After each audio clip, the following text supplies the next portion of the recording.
मैं आपको सर बुलाऊं, गुरुजी कहूं, स्वामी जी, मैं क्या कह के संबोधित करूं आपको? एक कार्यक्रम में, एक प्रोग्राम में मैं गया था, मुझे उन्होंने कहा कि आज हमारे बीच में गोल गोपाल आए होंगे। अच्छा, विवेक सर के बारे में हमने सुना है कि किसी को बिजनेस से रिलेटेड प्रॉब्लम हो तो 5 सेकंड के अंदर जवाब दे देते हैं। जब भाभी जी आपको तैयार होने के बाद पूछती मैं कैसी लग रही हूँ, 5 सेकंड में जवाब दे पाते हैं आप? हर घर में ये जरूर सुना होगा सबने, बच्चों के चक्कर में तुम्हारे साथ रह रही है, वरना तुमको तो तबका छोड़ के चली गई होती है। ये बड़ा कॉमन सवाल है। आपके फॉलोअर्स में रवीना टंडन भी है एक, तो जब आप आए कितनी मुस्कुराहट आएगी साहब।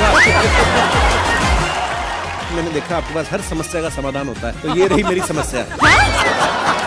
समस्या क्या? वाइफ हूँ मैं तुम्हारी। प्राचीन काल में वाइफ को समस्या कहा जाता था। तो हस्बैंड को क्या कहा जाता था? हस्बैंड को कहा जाता था कि कोई नहीं, बुरा वक्त है, टल जाएगा। हिंदुस्तान में जो बनेगी आलिया उसी को मिलेगा कालिया। हम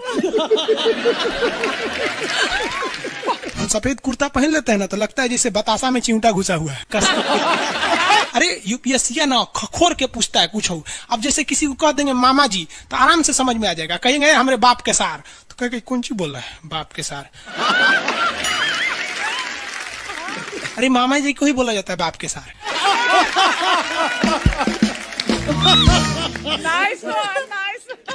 तो वही ऐसे पूछता है। भूगोल वालों ने ये दोनों का नाम अलगे रख दिया। हम तो आपको धाए दे बता दिए थे, आप में से कितने अच्छे से आप बता दिए कि एक में कि दो में। लेकिन यही क्वेश्चन यूपीएससी पूछा था और आधा लड़का गलती ठोक के आया था। क्या पूछा था पता है? कि ज्यादा ठंडा टुंडरा में पड़ता है कि टैगा में।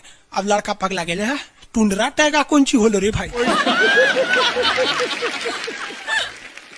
टुंडरा टैगा, लो टुंडरा टैगा यहाँ पर। Very good.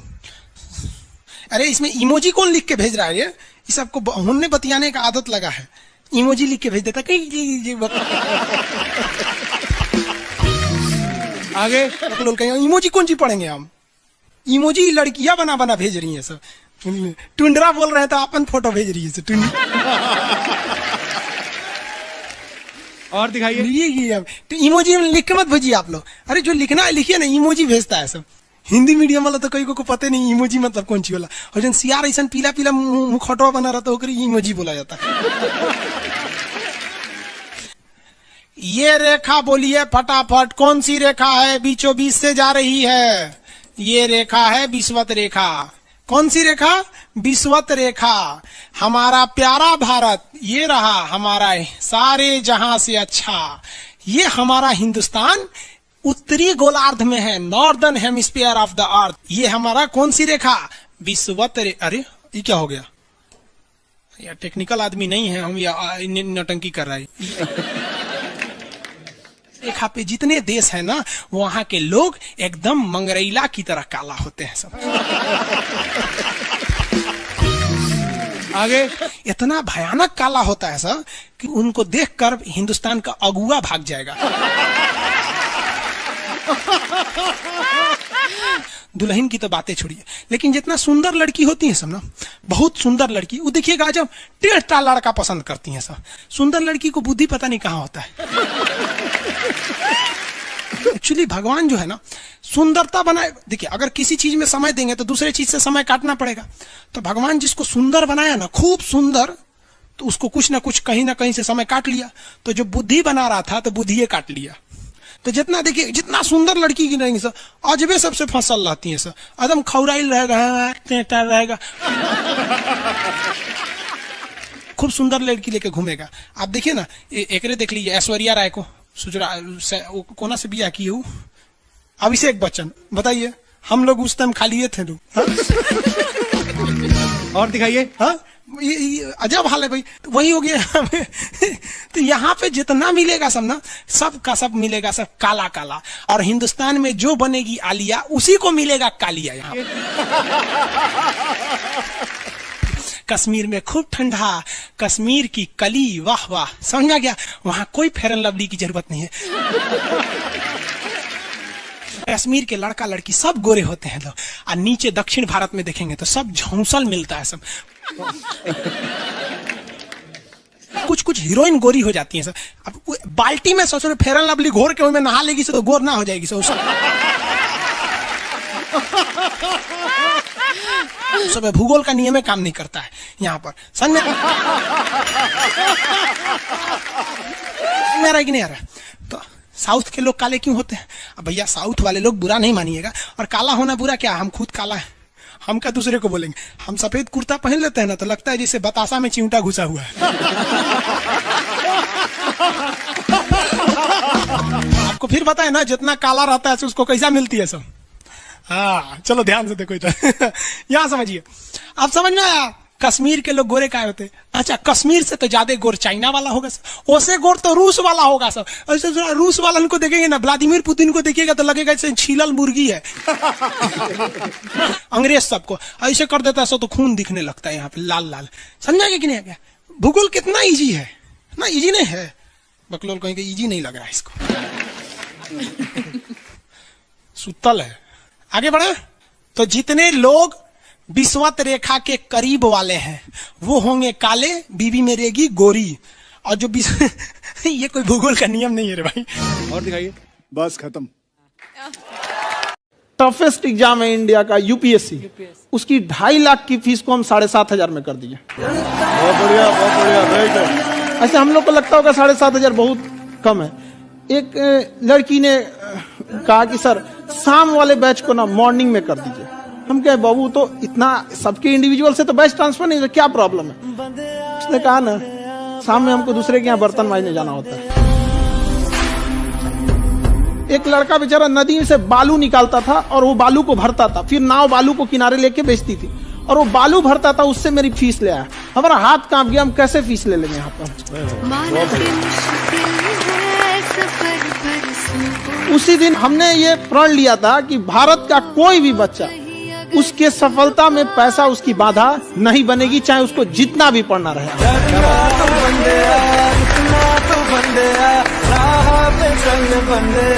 मुस्कुराहट आई खान साहब। आप पटना से है ना? हाँ। हमें भी पटना पसंद है। बताइए, आपके पीछे पड़ा कोई क्रेजी फैन ऐसा? आजकल के फैंस ये खान सर।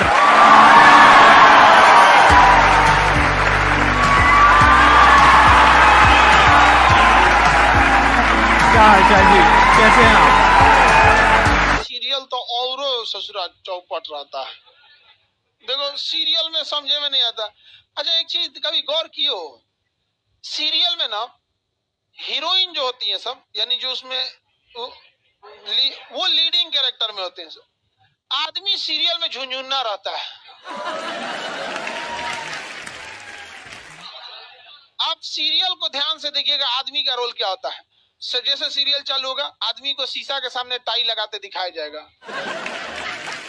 उसकी पत्नी बैग लेके खड़ा रहेगी। अगला सीन में वो ऑफिस में लैपटॉप खोला है, खत्म काम उसका, सीरियल खत्म, बाकी सब महिला। अच्छा तू खाना बनाई है, नमक झोंक देगी जा।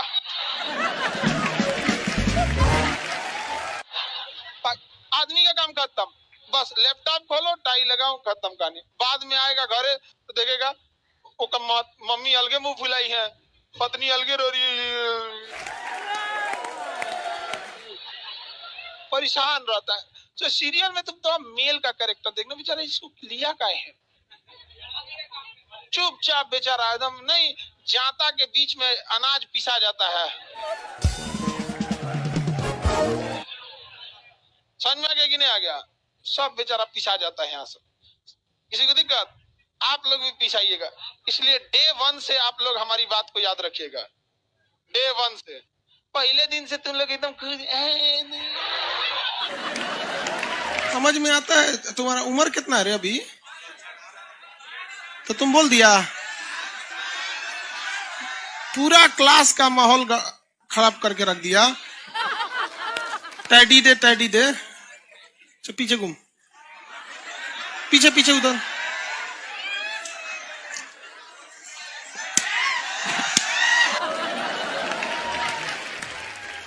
पढ़ने का उम्र है, पढ़ाई कर ले। प्यार मोहब्बत के लिए सलमान खान का उम्र भी बहुत है,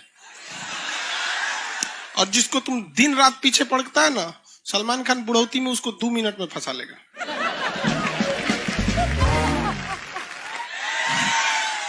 लड़की खूबसूरत हो और लड़का कामयाब हो, प्यार 2 मिनट में हो जाता है। आगे तुम हम लोग को तो ये याद रखियो भैया, हम बजरंग बली के बहुत बड़का वाला, हमरा से हमने ये सब प्यार मोहब्बत वाला बात, हमारा दिमाग जल जाता है। ये भारत की संस्कृति है बाबू। ये अंग्रेजों के यहाँ वैलेंटाइन डे होता है, जहां हर साल उनके प्यार मोहब्बत बदल जाया करते हैं, अगले साल दूसरे को वो लोग करते हैं। भारत की संस्कृति है, यहाँ एक बार जिनसे प्यार होता है 7 जन्मों का रिश्ता निभाने के लिए 7 फेरे लेते हैं वो लोग। हम अंग्रेजों के लिए नहीं है किसी ओके वहां फादर डे मनाओ, क्योंकि याद ना आता है हमारा फादर कौन है। तुम मम्मी से पूछो, मम्मी 2013 में तुम किसके साथ शादी की थी? ओहो, जॉन डिसूजा, उसके बाद विक्टर। हम बोले ना लड़का के लिए क्या होना जरूरी है, क्या मैं लड़की के लिए चल लोग बोलते हैं ना प्यार मोहब्बत दिल से होता है, घंटा दिल से होता है।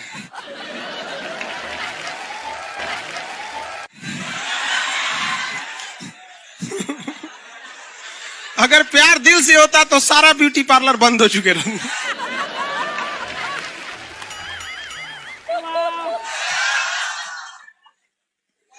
यार यहाँ शादीशुदा लड़की नैहर से ससुराल जाती है तो मेकअप करके जाती है, उसको ही पता है वैल्यू। आगे और चारों ओर घूमने की स्वतंत्रता है, तो इसका मतलब थोड़ी ना कि हर जगह चल जाएंगे, क्योंकि बेडरूम में घुस जाइए। कहा रे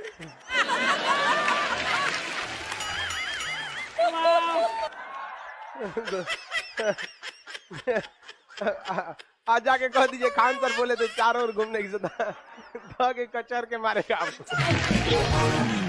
अगला स्टेशन कैंट एरिया है, वसंत विहार। जिनके पास इस स्टेशन पर उतरने का कार्ड ना हो न उतरे, और आपके पास कार्ड नहीं है उतर गए, चल ना घूम के आते हैं दूसरे का मेट्रो से, तो वहाँ बैठल रहेगा आर्मी वाला धो देगा। अगले मेट्रो में आप जाएंगे नहीं, पहुंचाए जाएंगे। घर में भी देखिएगा ना, महिला हड़ताल करेगी तो बोलबे नहीं करेगी तुझे।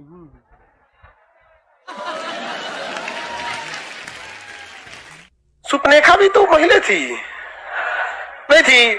और हम लोग से ज्यादा चरित्रवान खुद भगवान लक्ष्मण थे, उनको नहीं पता था कि डिसिप्लिन क्या होता है, नकिया काट दिए थे।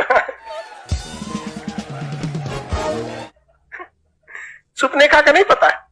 देखो लड़कियों की मेमोरी को लोग मजाक उड़ाते हैं, लड़कियों को आज भी वो बात याद है कि सुपनेखा जो प्रपोज की थी तो नाक काट लिया गया। कोई लड़की नहीं करेगी प्रपोज, उसी समय से डरी हुई है। ये डर उनके डीएनए में घुस गया है। कौन जी कहती है नहीं सर, कौन लड़की करती है प्रपोज? इस सबको समझो नहीं आता है, कहां बोलना चाहिए कहां नहीं बोलना चाहिए। नहीं सर, तेरे नाम मूवी देखे, मारता है उसको चोट कहां तक चल जाता है, अंदर तक, ले गायब हो गया। गजनी देखे, हाँ मारता है तो क्या हो जाता है, पूरा उसका ब्रेन गड़बड़ा जाता है। समझ में गया कि नहीं? गल बहुत खतरनाक, दोनों ससुरा पिटाया सब लड़की के चक्कर में। प्यार करने से पहले अंजाम देख लो, यकीन ना आए तो गजनी और तेरे नाम देख लो। एक्चुअली मैचिंग भी है। क्या जरूरत है भैया पिटाने की, इतना मेहनत से भगवान ने ब्रेन दिया। आप लोग जीवन भर मेहनत कर करके इसमें डाउनलोड करते रहते हैं, कभी फिजिक्स, बायोलॉजी, केमिस्ट्री, कोनो लड़की के चक्कर में फरवा के चलेंगे, क्या हो गया फिर? लाइव वाले सब समझ रहा है, हाँ ये लाइव वाला भी बहुत होशियार है, ये उधर हंसता है सब। ये कैसे हंसता है सब पता है? इमोजी बना देता है।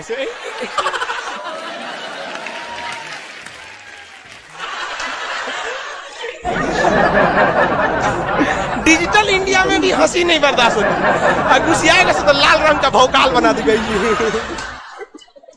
कब कब बैच लेट हो जाता है ना, गुस्सिया कैसे बोलता है सब। ओए खत्म हो गया। आप में से कितने लोग हैं जो बहुत एक्साइटेड हैं आज के सेशन को लेकर के? तो अब मैं जैसे ही आपको नाम बताऊंगा उनका, जो हमारे आज के गेस्ट हैं, तो आपका जो एक्साइटमेंट लेवल है वो और बढ़ जाएगा। ये बताने से पहले कि गेस्ट कौन है, मैं आपको थोड़ा सा बताता हूं YouTube के बारे में। YouTube में क्या है कि पूरे वर्ल्ड की अगर बात करी जाए तो करोड़ों चैनल्स हैं जो अलग अलग जॉनर्स में है, अलग अलग कैटेगरीज में है। उसमें से 2 बड़ी कैटेगरीज है, मोटिवेशन और एजुकेशन।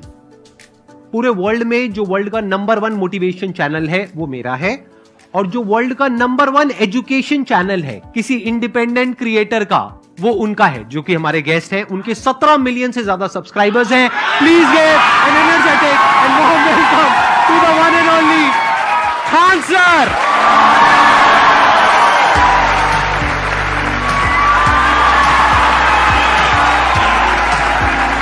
क्या हाल चाल जी, कैसे हैं आप?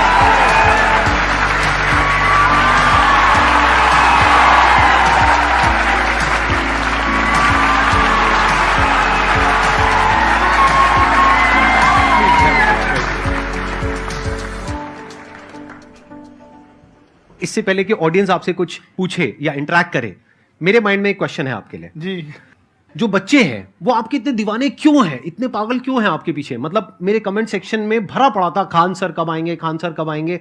मतलब ऐसा क्या जादू कर दिया आपने बच्चों के ऊपर? ये सवाल हम आपसे भी पूछते हैं, हमारे पे भी इतना कमेंट आया, इतना मेरे तो ऑफिस में लोग चले आए कि सर कब जा रहे हैं। अच्छा। क्योंकि हम लोग का तो एग्जैक्ट है, वही पढ़ाना है। हाँ। तो देखिए, हम लोग का मेन है कि बच्चों को जो जरूरत रहती है, कि अगर लड़का पढ़ने आ रहा है ना, उसके मन में कोई डाउट ना रह जाए। हम उसको कहते हैं कि हम तुम्हें पढ़ा रहे हैं, दम है तो भूल के दिखाओ, याद करके नहीं।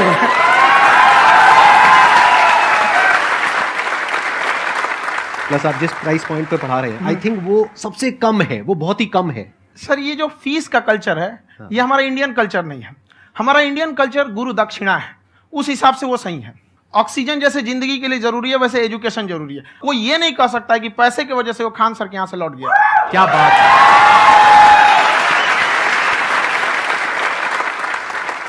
मैंने देखा कि आपका ये जो चैनल है कि ये पिछले 3 साल के अंदर अंदर ही ग्रो किया है। हमको जब चैनल शुरू हुआ तो एक दिन में हम 4-5 वीडियो बनाए। एक हमको कुछ आता, आज भी नहीं आता इतना, तो हम देख के कैमरा उमरा तो हम कंफ्यूज हो गए, बाप रे। तो हम एक ही दिन में वीडियो शूट किया, पढ़ाने वाला टॉपिक था हमको। उसके बाद कभी वीडियो नहीं, 6-7 वीडियो एक ही बार शूट कर लिए। और एक जो थे जिनका कैमरा वगैरह था, मेरे पास कैमरे भी नहीं थे उस टाइम, और कैमरा 35,000 का था, तो 6 महीना इसी में लग गया, जो 35,000 इसी में फंस जाएगा।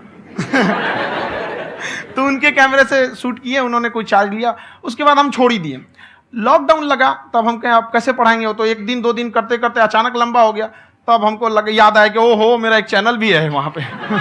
तो उस समय उस पर लगभग 30,000 सब्सक्राइबर हो चुके थे। तो जैसे लॉकडाउन लगा तो उस पर पढ़ाना चालू किया, और पता नहीं क्या लोगों को पढ़ाई में इतना इंटरेस्ट आ गया कि आपका स्टाइल ऐसा है थोड़ा सा। आप आई थिंक पढ़ाई के साथ साथ में जो बीच बीच में आप थोड़ा बहुत छोड़ते रहते हैं ना, मतलब जो एंटरटेनमेंट चलता रहता है। ये बात हम देखिए, जब हम गुलाम थे ना, तो अंग्रेजों ने एक चाल चला था कि भारत को हम फिजिकली गुलाम रखेंगे 100-200 साल, मेंटली 1000 साल कर देंगे। उन्होंने पढ़ाई का मॉडल चेंज कर दिया। उन्होंने ऐसा डिजाइन किया कि ये टीचर की रिस्पॉन्सिबिलिटी है, वो पढ़ा के चला जाए। टीचर की रिस्पॉन्सिबिलिटी यहां खत्म नहीं हो जाती है। पढ़ाना तो कोई भी पढ़ा सकता है, टीचर की इससे बड़ी रिस्पॉन्सिबिलिटी होती है उसे समझाना। वो समझा कि नहीं समझा।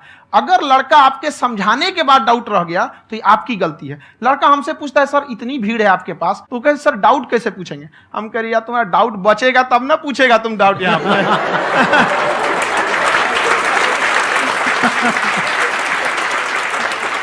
कॉन्फिडेंस नेक्स्ट लेवल है खान सर का, मानना पड़ेगा। और शायद यही वजह है इनकी जो ग्रोथ है उसका।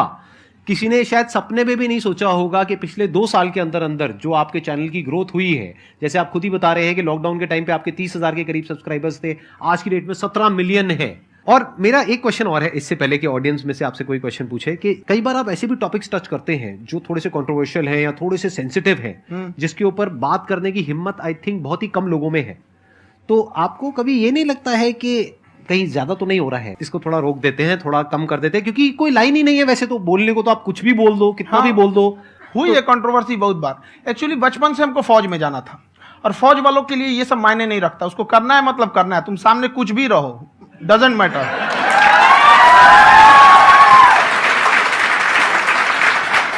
और मैंने YouTube पे देखा कुछ वीडियोस में कि आपका जो इंस्टीट्यूट है वहां पर आज से कुछ साल पहले कुछ बम गिरे थे। कुछ गिरे थे, कुछ तो बहुत सॉलिड जगह गिरा था, फटा नहीं वो।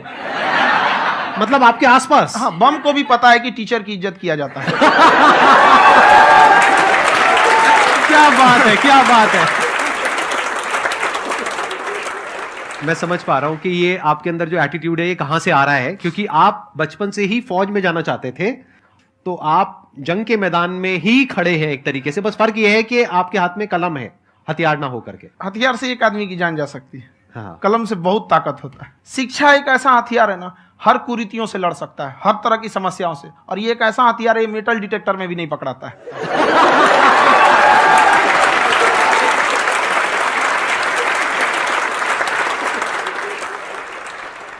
मेरा क्वेश्चन ये है कि अभी प्राइवेट ऑर्गेनाइजेशंस में पीटने का, पनिशमेंट का ये सिस्टम जो है खत्म हो गया है। हम आपके वीडियो में देखे हैं सर कि आप एक बड़ा सा रोल रखे रहते हैं, पुलिस वाला लाठी है वो, पुलिस वाला लाठी है, और स्टेज पे बुला के बच्चों को उसी से धुनाई शुरू कर देते हैं मस्त एकदम से, है ना। तो सर मतलब कि बच्चे मतलब कि डरते नहीं है आपसे, और इस तरीके से कैसे कनेक्टेड हैं आपसे, है ना। और एक और क्वेश्चन सर, यूपीएससी का जो आप अपना बैच स्टार्ट करने वाले हैं, ठीक है, उसके बारे में बताइए सर, क्योंकि मुझे मतलब उस चीज को करना है सर, ठीक है। और संदीप सर को देख लिए, मेरा तो वैसे ही हो जाना है।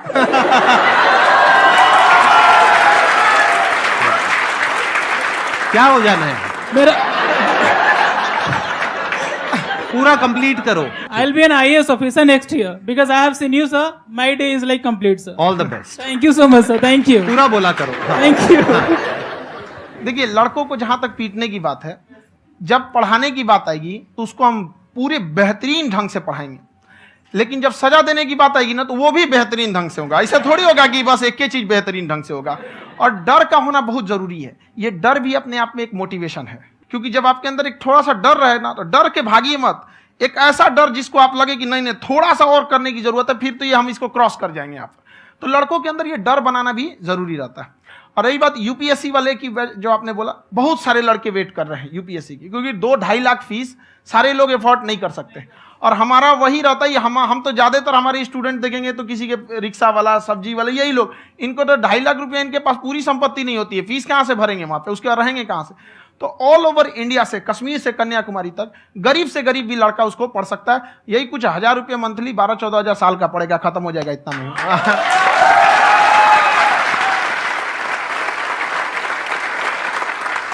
ये जो डंडे वाली बात इन्होंने कही, ये सच है? मतलब आप सच में एक डंडा रखते हो? पुलिस का ही है वो। और मारते हो? हाँ। कि मतलब अगर कोई लड़की छेड़ता है या ऐसा कोई भी उल्टा पुल्टा काम पढ़ाई करता लिखाई है, कुछ भी गलती करेंगे तो पिटाएंगे वो। यहाँ पे कैमरे पे ऑन कैमरा जैसा भी रहे, कुछ भी पिटाना तो उनको फिक्स है।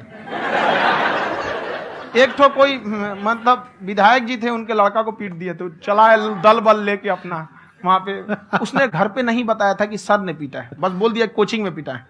बाद में पता चला हम पीटे हैं, तो उसके पिताजी मेरे सामने और पीटे।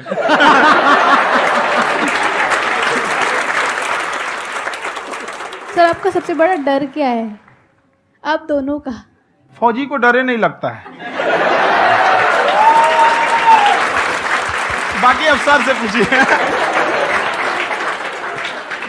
आज के सेशन से पहले कोई डर नहीं था, लेकिन अब मुझे इनकी डंडे वाली कहानियां सुन करके डर लग रहा है कि कहीं मैंने गलती से कुछ बोल दिया और इन्होंने कहीं पीछे कुछ रखा हुआ है, और यही आ करके अगर इन्होंने मेरी पिटाई कर दी तो बहुत बुरा हो जाएगा। तो इसलिए हमको थोड़ा डर लग रहा है।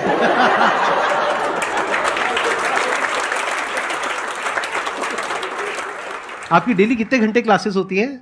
6-7 घंटे। अभी भी खुद ही करते हो आप? हाँ, हमारे स्टाफ परेशान रहते हैं। हम 1:30-2 बजे सोते हैं, सुबह 6 बजे उठ जाते हैं, परेशान रहते हैं। अरे इतना क्यों करते हो, है ना? कभी तो उनको भी साथ-साथ लगना पड़ता है ना? उनको साथ-साथ लगना पड़ता है। हम जग गए हैं तो कोई सोया थोड़ी रहेगा, परेशान रहते। दिन में सोते ही नहीं है बेचारा, कहीं कहीं जाके सोते रहता है। तो हम सीट बांध दिए कि भाई तुम इस समय सो जाना, तुम इधर सो जाना। आपकी शादी हो गई या नहीं हुई अभी? मेरी खुशहाली देख के आप आइडिया लगा सकते हैं।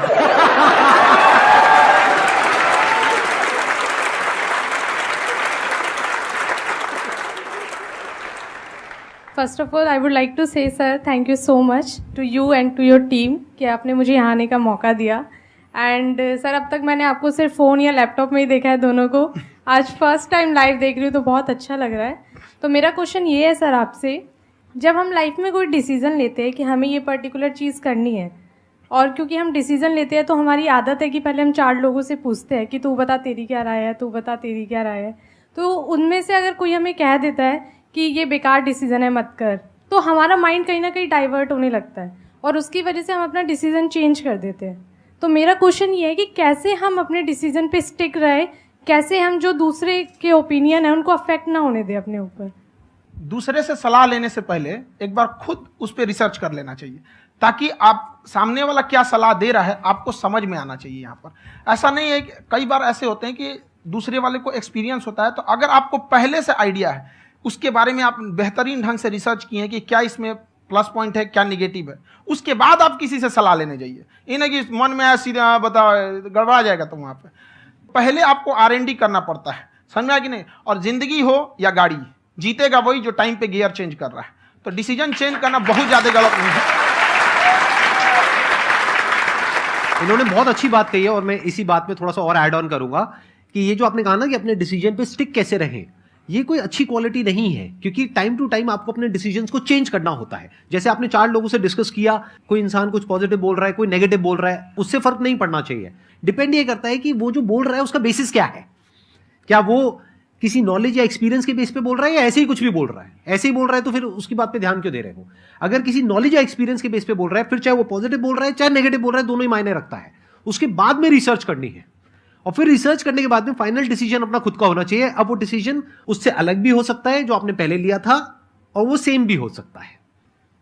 सर मेरा क्वेश्चन दोनों से है आपसे, how to deal procrastination and laziness. हमारा ब्रेन है ना, ये बहुत आलसी टाइप का, इसको आराम खोजना पसंद है। अब थोड़ा सा भी अब इसको आराम की ओर लेके चलेगा ना तो फिर उधर ही रहेगा। आप सोचेंगे 10 मिनट आराम कर लेते हैं ना, तो 10 मिनट 2 घंटा बना देगा। उसको टॉर्चर कीजिए, चल 10 मिनट बाद में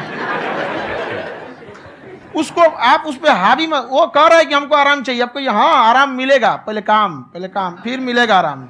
तो आप उसके हिसाब से मत चल। आपका मन कर रहा है थोड़ा सा देख लेते हैं, कोई नोटिफिकेशन आया, आप कोई काम कर रहे हैं, क्यों पहले काम कर लीजिए, बाद में देखिएगा ना नोटिफिकेशन।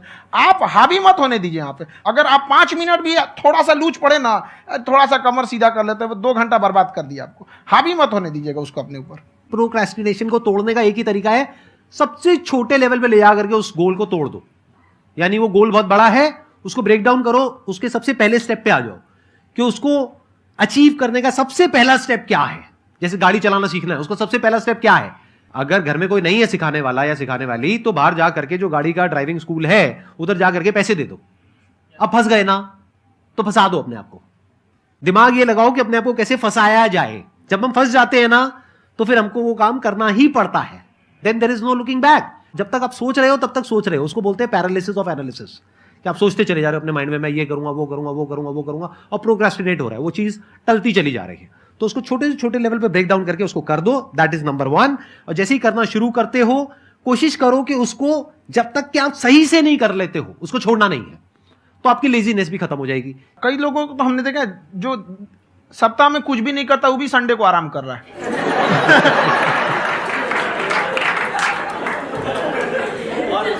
वैसे कहा भी जाता है कि अगर कोई काम आपको करवाना है ना तो ऐसे किसी इंसान को दो जो बिजी है। हाँ। ऐसे आदमी को मत दो जो खाली है। ये परफेक्ट एग्जाम। किसी को भी आप देखिएगा जिसको आप कहते हैं कि मतलब थोड़ा ठीक ठाक आप समझते हैं कि नहीं ये बहुत आगे निकल, वो एक काम को खत्म करने के बाद कभी आराम नहीं करेगा। एक काम खत्म हुआ उसको लगेगा हाँ एक खत्म हो गया, अब दूसरा करना चाहिए। और वही जिसको देखिएगा एक खत्म हो गया और आराम करना चाहिए, कभी नहीं, लाइफ में आखिरी सांस तक। सर यहाँ पे सब हिंदी में पूछते हैं, इंग्लिश में पूछते हैं, मैं भोजपुरी में पूछूं? जौन भाषा ठीक लगे तोने में पूछ दो। हाँ सर।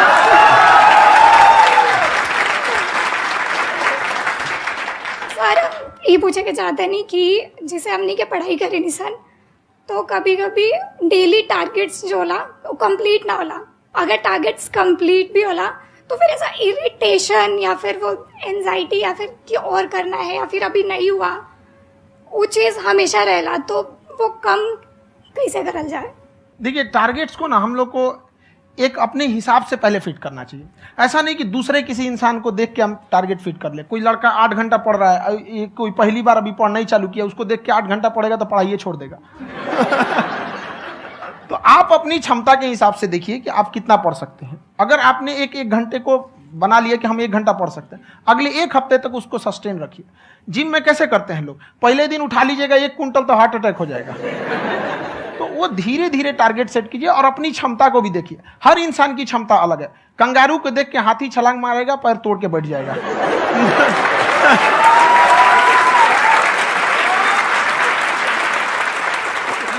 अब संदीप सर का मोटिवेशन देख के इसका मतलब क्या कि ट्रेन के आगे खड़ा हो जाएंगे, ढकेल देंगे तुमको। हालांकि ऐसा कर देते हैं, लेकिन ऐसा करिएगा लोग नहीं, क्षमता पता होना चाहिए। आपके अंदर एंजाइटी हो रही है कि मैंने कर तो लिया है, आप ये नहीं कह रहे कि मैंने कुछ भी नहीं किया है फिर मेरे को एंजाइटी हो रही है, आप ये कह रहे हो मैंने काफी कुछ कर लिया है फिर भी एंजाइटी हो रही है कि कहीं कुछ छूट तो नहीं गया है। तो बेसिकली आपको ये देखना है कि अगर आपके अंदर ये एंजाइटी हो रही है, that means you are a very good student, आप एक अच्छे स्टूडेंट हो। क्यों? क्योंकि बहुत सारे स्टूडेंट्स तो ऐसे हैं उनको पढ़ने के नाम से एंजाइटी होती है।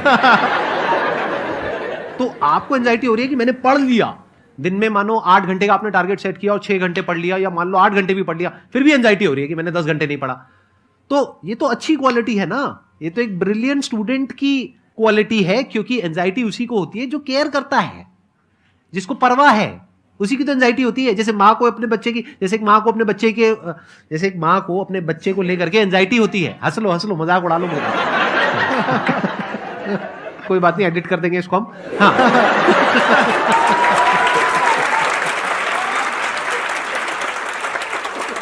जैसे एक माँ है, उसको अपने बच्चे को लेकर के एंजाइटी होती है, थोड़ी सी भी तबीयत खराब हो जाए उसको एंजाइटी होती है, चाहे बच्चा ठीक भी है, डॉक्टर को नहीं होती है। क्यों? क्योंकि माँ को उस बच्चे से प्यार है। तो दैट मीन्स कि आप अपनी पढ़ाई को लेकर के सीरियस हो, इस वजह से आपके अंदर एंजाइटी हो रही है, विच इज नॉर्मल। जहां पर प्यार मोहब्बत होती है वहां पर थोड़ी बहुत एंजाइटी तो होती ही है ना। समझ रहे हो ना मैं क्या कहना चाह रहा हूं? आप लोग समझ रहे हो ना मैं कहां जा रहा हूं? जब वो किसी और से बात करती है तो एंजाइटी होती है ना।